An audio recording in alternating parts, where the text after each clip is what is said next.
নমস্কার, আপনারা দেখছেন সময় কলকাতা। টলি হলি বলি নিয়ে রয়েছে আমি সৈকত। রগরারি মন্তব্যে ফের নতুন করে বিপাকে স্বস্তিকা মুখোপাধ্যায় ও পরমব্রত চট্টোপাধ্যায়। তাদের বিরুদ্ধে এবার বারাসাত থানায় এফআইআর দায়ের করে গ্রেপ্তারির দাবি তুলল সনাতনী প্রচার ও প্রসার কমিটি। শনিবার দুই অভিনেতার বিরুদ্ধে এফআইআরটি দায়ের করেন সংগঠনের সভাপতি হরিচাঁদ বিশ্বাস। তার দাবি, পরমব্রত ও স্বস্তিকাকে দ্রুত গ্রেপ্তার করে কঠোরতম শাস্তি দেওয়া হোক। এদিকে শনিবার দুপুরে এই ইস্যুতে গড়িয়াহাট থানায় ডেকে দীর্ঘক্ষণ জিজ্ঞাসাবাদ করা হয়েছে স্বস্তিকা মুখোপাধ্যায়কে। এফআইআরের সপক্ষে হরিচাঁদবাবু পরমব্রত স্বস্তিকার তখনকার পোস্টের স্ক্রিনশট জমা দিয়েছেন থানায়। এই দিন দুপুরে গড়িয়াহাট থানায় হাজিরা দেন স্বস্তিকা মুখোপাধ্যায়। সে সময় পরমব্রত রগরানি পোস্টকে কেন সমর্থন করেছিলেন অভিনেত্রী সেই বিষয়ে প্রায় 1 ঘন্টা জিজ্ঞাসাবাদ পর্ব চলে। থানা থেকে বেরিয়ে অবশ্য স্বস্তিকা সংবাদ মাধ্যমের সামনে কোনো প্রতিক্রিয়া দেননি।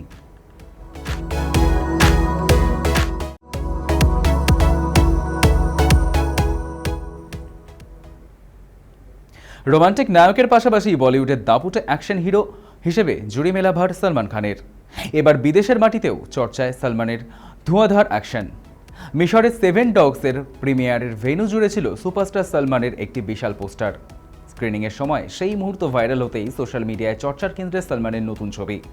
হলিউড মুভি 7 ডগস এর অভিনয় করেছেন তিনি। আগামী ছবির কাজে ব্যস্ত থাকা দরুন বিদেশের ছবির প্রিমিয়ারে উপস্থিত থাকতে পারেনি, তবুও সেই অনুষ্ঠানে আকর্ষণের কেন্দ্রবিন্দু হয়ে উঠেছিলেন ভাইজান। আন্তর্জাতিক এই অ্যাকশন থ্রিলারে ক্যামিও চরিত্রে দেখা যাবে সলমান খানকে। এই সিনেমার গুরুত্বপূর্ণ চরিত্রে অভিনয় করছেন খলনায়ক সঞ্জয় দত্ত এবং মনিকা বালুচি। 22শে মে শুক্রবার প্রিমিয়ারের ছবি ও ভিডিও দাবানলের গতিতে ছড়িয়ে পড়ে সমাজ মাধ্যমে। অনুষ্ঠানে আগত বহু অতিথি সলমানের পোস্টারের সামনে সেলফি তোলেন।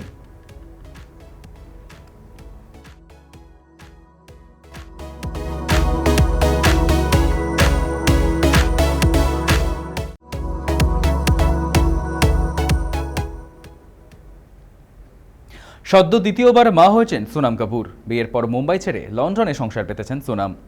2 ছেলে ও স্বামীকে নিয়ে লন্ডনেই থাকেন অভিনেত্রী। বছর 3 আগে লন্ডনের অভিজাত এলাকা নটিং হিলে একটি প্রাসাদ সম বাড়ি কেনেন সোনাম ও আনন্দ, যার দাম ভারতীয় মুদ্রায় 271 কোটি টাকা। এবার সেদেশেই একসঙ্গে 5টি ফ্ল্যাট কিনলেন তারকা দম্পতি। শোনা যাচ্ছে এই 5টি ফ্ল্যাট কিনতে তাদের খরচ হয়েছে প্রায় 40 লক্ষ পাউন্ডের, ভারতীয় মুদ্রায় প্রায় খরচ হয়েছে 51 কোটি। ফ্ল্যাটটি তাদের নটিং হিল সংলগ্ন এলাকায়। এদিকে তারকা দম্পতির এই ফ্ল্যাট কেনায় অভিযোগ তুলেছে আশেপাশের প্রতিবেশীরা। তাদের অভিযোগ, তারকা দম্পতি নাকি ফ্ল্যাটগুলি সামাজিক আবাসনে পরিণত করবেন। তাতেই আপত্তি ওই ফ্ল্যাটের অন্য বাসিন্দাদের। তাতে ফ্ল্যাটের পরিবেশ খারাপ হবে বলেই আশঙ্কা, কারণ ফ্ল্যাটগুলি তাদের বাড়ির পরিচারকদের জন্য। যদিও এই প্রসঙ্গে সোনাম কিংবা তার স্বামী কেউই কোনো মন্তব্য করেনি।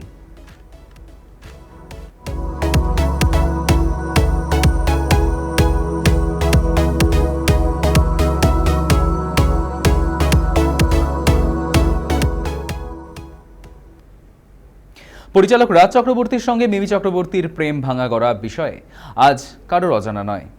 শুভশ্রীর সঙ্গে 7 পাকে বন্ধনে বাধা পড়তেই চির ধরেছিল দুই অভিনেত্রীর বন্ধুত্বেও। পরে অবশ্য সময়ের সঙ্গে সঙ্গে ধীরে বদলেছে তাদের সমীকরণও। অতীতের দাগকে দূরে সরিয়ে মিমির জন্মদিনে ফুলে তোড়া পাঠিয়ে শুভেচ্ছা জানিয়েছিলেন শুভশ্রী। এরপর 2025-এ এক অনুষ্ঠানে একসঙ্গে নাচের তালে তাল মিলিয়েছিলেন অভিনেত্রীদ্বয়। বিজ্ঞাপনী শুটের জন্য এক ফ্রেমে ধরা দিয়েছিলেন মিমি চক্রবর্তী এবং শুভশ্রী গঙ্গোপাধ্যায়। এরপর ফিল্মফেয়ার অ্যাওয়ার্ডস বাংলার মঞ্চে শুভশ্রীর সঙ্গে মালারে গানে নেচে আরও একবার প্রমাণ করেছিলেন তাদের বন্ধুত্ব অটুটি। শীঘ্রই ওয়েবে মুক্তি পাবে মিমি চক্রবর্তীর পরবর্তী সিরিজ কুইন। ট্রেলার প্রকাশ্যে আসতেই মনের ইচ্ছে শুভশ্রী লেখেন, দারুণ লাগছে, সিরিজটি দেখার অপেক্ষায় রয়েছেন তিনি।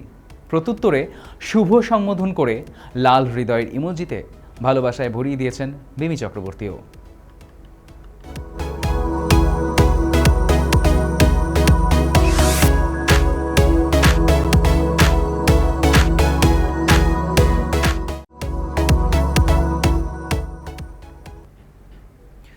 2020-র 13 জুলাই থেকে 2022-এর 1 জুলাই একটানা 2 বছর সম্প্রচারিত হয়েছে বাংলা মেগা যমুনা ঢাকি।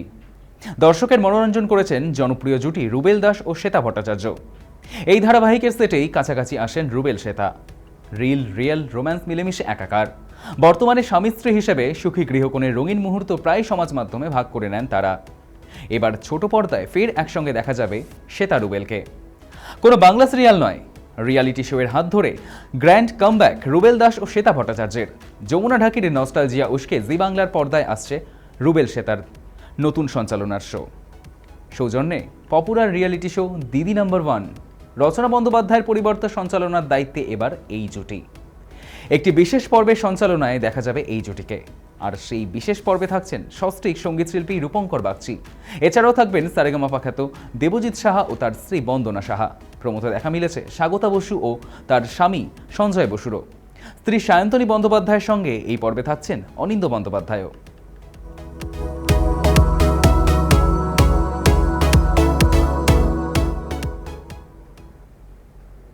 শার্টে পা দিয়েও আইবুড়ো সালমান খান। কবে বিয়ে করবেন সালমান? বছরের পর বছর এই প্রশ্ন করেও উত্তর পাননি কেউ। অভিনেতার সঙ্গে নাম জড়িয়েছে বি টাউনের বহু অভিনেত্রীর, কিন্তু ছাদনাতলায় তিনি কবে যাবেন তা এখনও কেউ জানেন না। বলিউডের সঙ্গীতা বিজলানি, ঐশ্বর্যা রায় বচ্চন থেকে ক্যাটরিনা কাইফের সঙ্গে সম্পর্কে জড়িয়েছিলেন সালমান, কিন্তু কোনো সম্পর্কই স্থায়ী হয়নি। ছেলের বিয়ে না হওয়ার পেছনে বাবা সেলিম খান টেনে আনেন সালমানের মা সালমা খানকেও। সেলিম জানান, অল্প বয়স থেকে সিনেমায় কাজ করছে সালমান।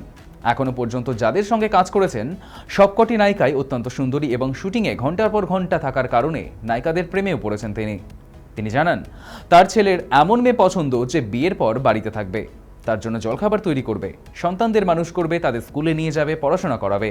তবে সেলিম জানান, অভিনয় জগতের সঙ্গে যুক্ত মেয়েরা উচ্চাকাঙ্ক্ষী, তাই তারা চাইলেও এরকম সাধারণ মানুষের মতো সংসার করতে পারবে না। তাই সালমান খান আপাতত বিয়ের কথা ভাবেন না বলেই জানান বাবা সেলিম খান।